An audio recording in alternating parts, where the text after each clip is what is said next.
steps that we can all follow to achieving our best and highest self. Our next speaker I'm going to be bringing on today is Jesmine Onyeukwu. Jesmine, welcome. Welcome on stage. Hi, Sophia. Thanks for having me. Oh, it's such a pleasure to have you. Before we get started, I really want to introduce everyone to you. You are a business consultant and leadership coach, helping mostly early stage C-level leaders and their teams stay thriving and build thriving businesses. Jesmine is a strong advocate for sustainable and peak performing individuals, teams, and organizations. She brings high levels of expertise in the field of organizing, productivity, process design, leadership, coaching, and business coaching. She is a woman with a strong commitment to delivering sustainable and peak performance solutions. So this is someone who is going to get you to where you want to be. I believe it. So Jesmine, I'm going to hop off the stage and let you do your thing. Okay. Thank you. Thank you, Sophia. I just want to know if my presentation is available or if you want me to pull it up myself. Well, I'm going to pull it up, but I actually wanted you to mirror your camera because I would hate for you to give an amazing presentation and then your background is backwards. Perfect. And then I'm bringing up your presentation now, and I'm going to get out your way. It's okay. The problem is it shows flipped on YouTube, so I went for the flip side. That's why, because you're going to be having the replay on YouTube, right? Not on Restream. So on YouTube, yes. It's flipped. That's why I left it this way. So when I do it the way you want me to, it's going to be flipped on YouTube, which doesn't look good. That's where you're going to have the replay going. Yeah. Okay. Hello, everyone. Thanks for having me. It's going to be an amazing time. We've had back-to-back interesting sessions.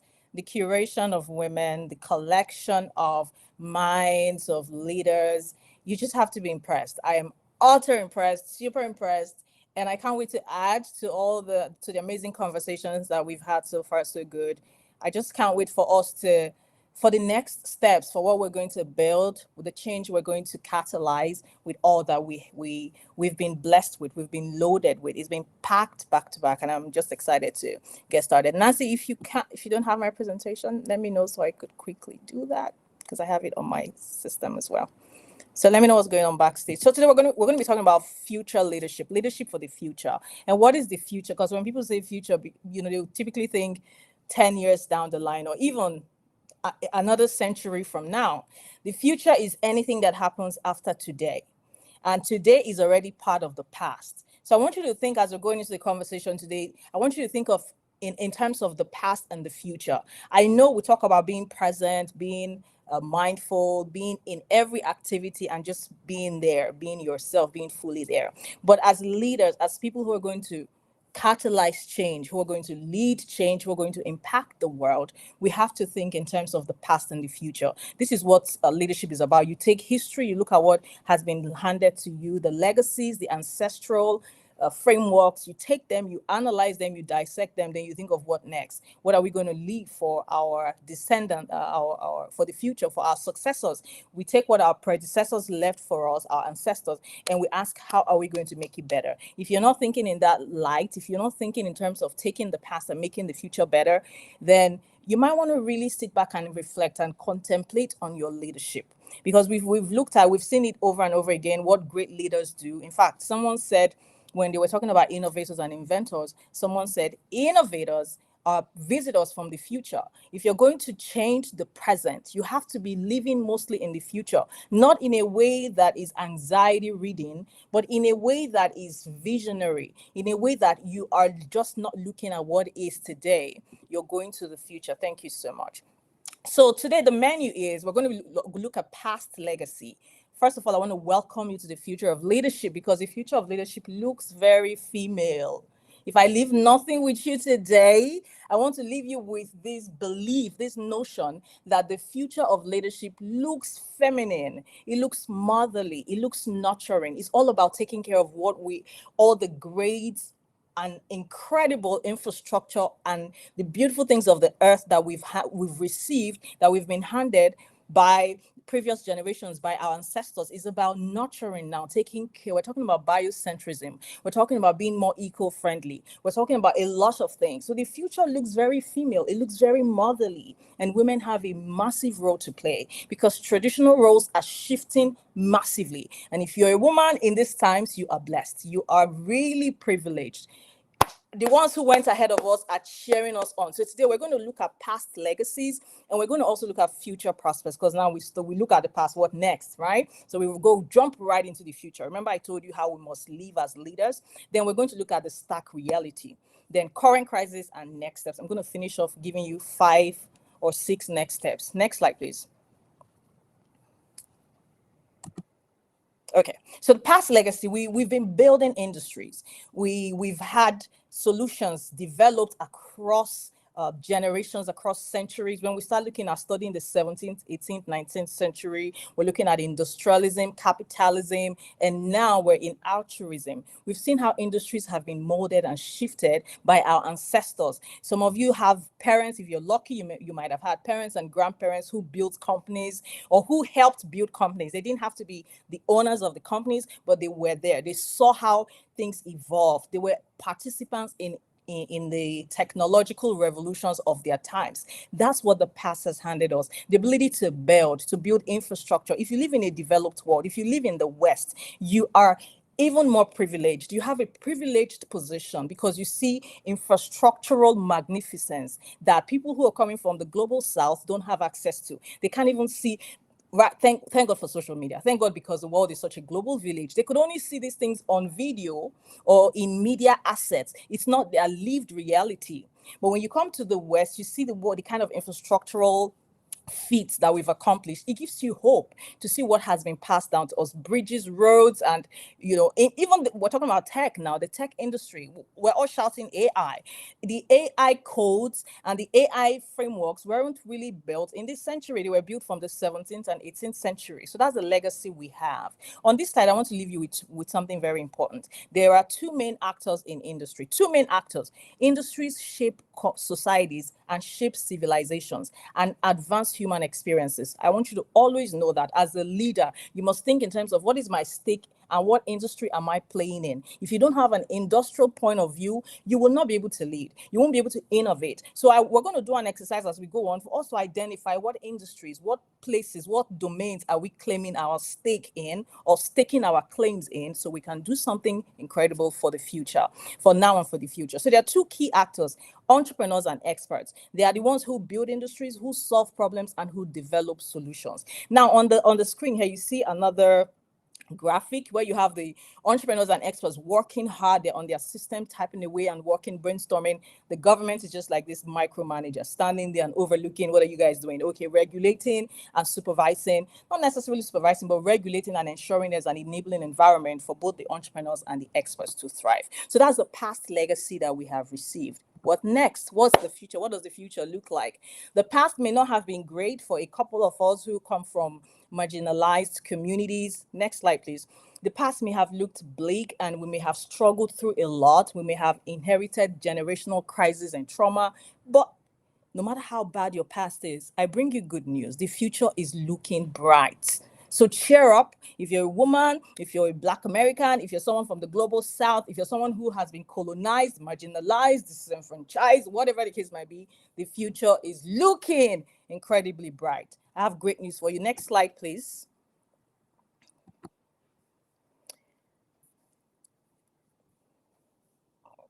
Can I go to the next slide on my own here? I don't think so. It's buffering. Okay. Future prospects. So now we looked at the past. Don't be overwhelmed by it. I want you to look at the past from the point of understanding history. Whenever you're reading any literature from the past, leaders, make sure you're using it as a frame to understand, not as a frame to now complain about what has been done wrong. The past is always going to be worse than the future. It's the way of life. It's the way of evolutionary beings. We're evolutionary. If you look at the past and you don't see anything that we could have done right, then it means you don't have a leadership perspective. Leaders often look at the past and say, okay, now we learned how not to do that. We're going to do it better. So future prospects. Let me leave this statistic here. By 2030, according to the World Economic Forum, the OECD, and McKinsey & Co., all the people who do analysis, future prospecting and analysis for the predictive analysis for the future, by 2030, it is estimated that over 85% of the jobs that will exist at the time haven't been invented yet. So 85% of the jobs of 2030, 2030, we already left there. By 2030, 85% of the jobs will not have been invented by that time. So what does that say? Between now and 2023, between now and 2030, there are a lot of research. There's a lot of research going on. There are lots of development initiatives happening within industries. People are sitting down, studying history and trying to make life better for human beings. So they're beginning to come up with ideas that will then shift the entire landscape by 2030. By the middle of this century, there's going to be a massive shift. The way we've done business before is going to change. I talked about capitalism. That's the framework upon which we've been building the industrial, not the industrial, but the digital industry, the digital revolution of social media, the Web 2, which is a read and write web. We built that on capitalism. We needed intellectual property, a lot of IP regulation. I mean, there was a lawyer who just left us here. A lot of protecting intellectual property happened in the capitalist-driven system. But the future looks different. By 2050, capitalism would have totally been dismantled. The model is already broken. We've seen it because of, I'm going to go further and share with you a couple of things why that model is broken. But future prospects here. Democratization of opportunities, we've seen it already. Good. Decentralization of authority. By 2030 and all the way through to 2050, which is the middle of this century, we would need to have decentralized authority, meaning we need to distribute power. We don't want to build on heavy centers or heavy power structures that are centralized. That has kind of disabled our humanity. So we need to move on. And the future looks like innovation is going to be traveling on the same plane with our evolution. So our job as leaders is to see the future. Next slide, please. Our job is to visualize the future. Like I said, we are like visitors from the future for humanity. If you step into the space of leadership, you're visiting us from the future. But here's the stark reality. Increased opportunities mean increased capacities, increased novelties, increased prosperities. It's easier to get wealthier now than it was in the previous industrial revolution, in the previous centuries. It is way easier. But what do we have? More complexities, more mediocrities, okay? Because it's easier now. Once the access to entry is really wide, you get a lot of all kinds of things. You have mediocres, you have the quacks, you have the people who are dubious, who are just downright destructive. Leadership is now going to be tougher. Even though we have more opportunities, it's going to be tougher. So the heat just got raised all the way to power 100. It's going to be tougher, but we're equipped. In community, we're equipped. Next slide, please. Next slide, please. In community, we're going to be equipped to do this. That's why I can't wait to get to the next steps. So we've looked at the past, we looked at the future, we looked at the stark reality. Then we're going to talk about the current crisis now. Because of the accessibility of opportunities, because of the now increased complexities, I think it was Ihan actually was talking yesterday about VUCA. Stella was talking about the VUCA landscape. So you have volatility, uncertainty, complexities. Those are going to be increasing as opportunities increase. What do you have when that happens? Lack of trust. Okay, so you're going to have a lot of, like I said, quacks. There's going to be integrity issues as well because of the VUCA landscape. So if you are an entrepreneur or expert, remember I said in the beginning that those are the two drivers of industry. And we're talking about the future. You can't talk about the future without industry. Industries shape the future. They shape society. They shift civilizations. The solutions that change human life and human experiences are built in industry. Government, yes, provides an enabling environment, but it is the experts and entrepreneurs that do it. But in today's world, what do you have? When you're navigating the world of entrepreneur or expertise, you're going to find quacks and you're going to find the real guys. So you're going to find qualified people and the fake people. What we don't want as women is to be in the group of the fake. We want to be among the qualified people. Next slide, please. And in the next steps, I'm going to show you quickly, briefly, how to do that. So next steps, we talked about the past, the present, and all. So what do we need to do to get ourselves equipped to be the visitors really from the future or for humanity? Number one, you need to optimize your knowledge.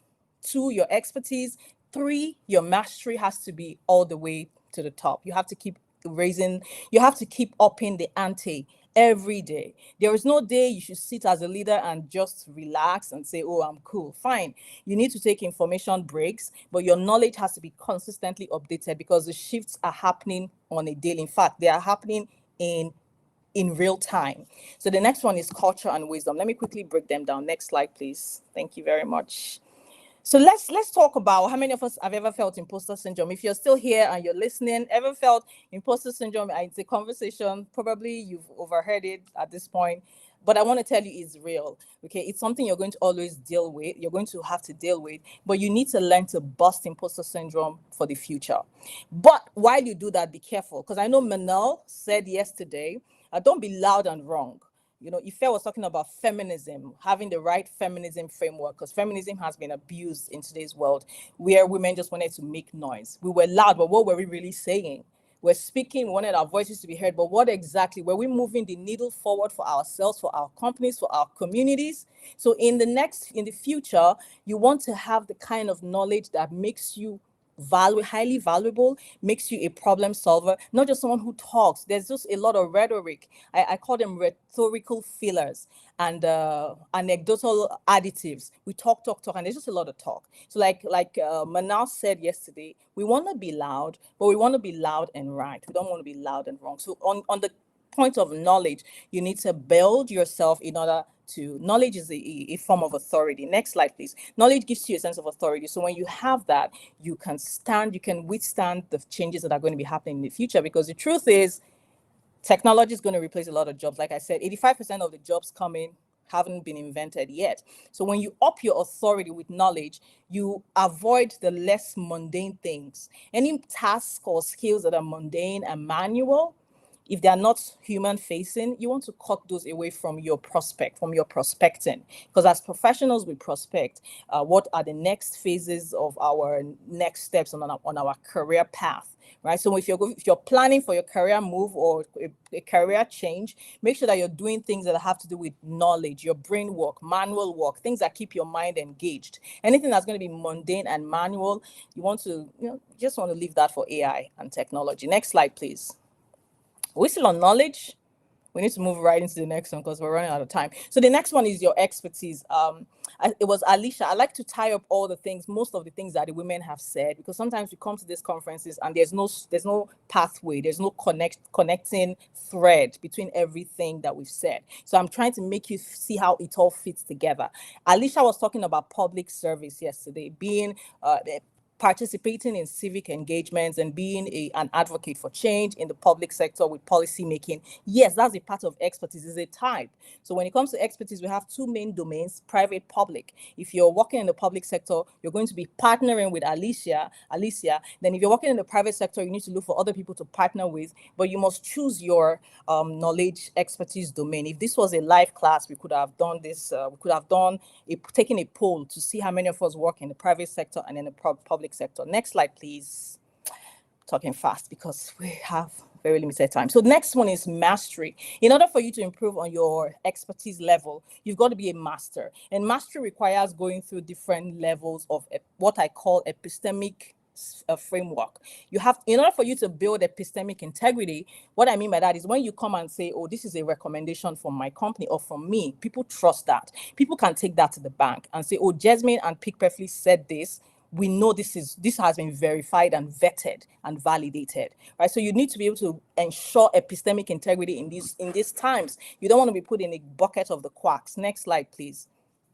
I wanted us to do a bit of an exercise, but this is not a live class, so we won't be able to do this. But I promise you, we're working together with Nancy. We're going to bring this in community where we can have a more relaxed, like a masterclass setting, where we all sit down, we look through the list here of different expertise types and levels and clear objectives and define where we're playing. So we know we have a clear sense of what we're doing.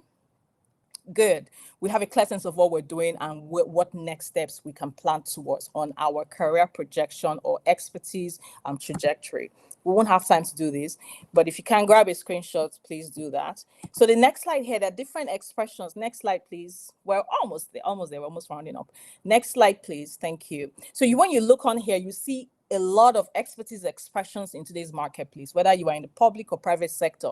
They've been categorized into 7 buckets, and on my right, you will see a breakdown of different expressions or titles.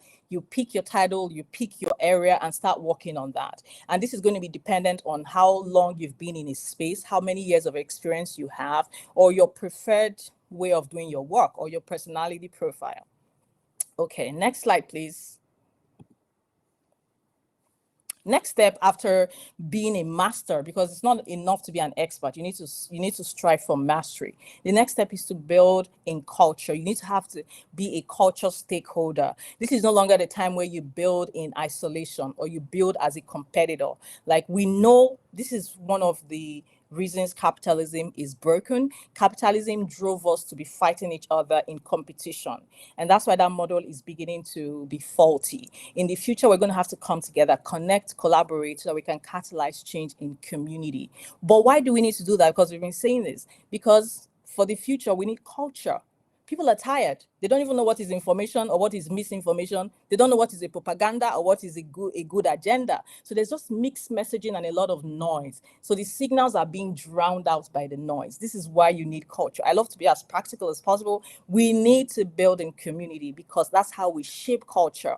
And it's in community you're going to find high-grade knowledge. If you're an expert in the future, going to Google to find resources is going to be very damaging for you, because you're going to find more noise than value. So you need to be in community. I think that's the last step here. Oh, no, I have one more one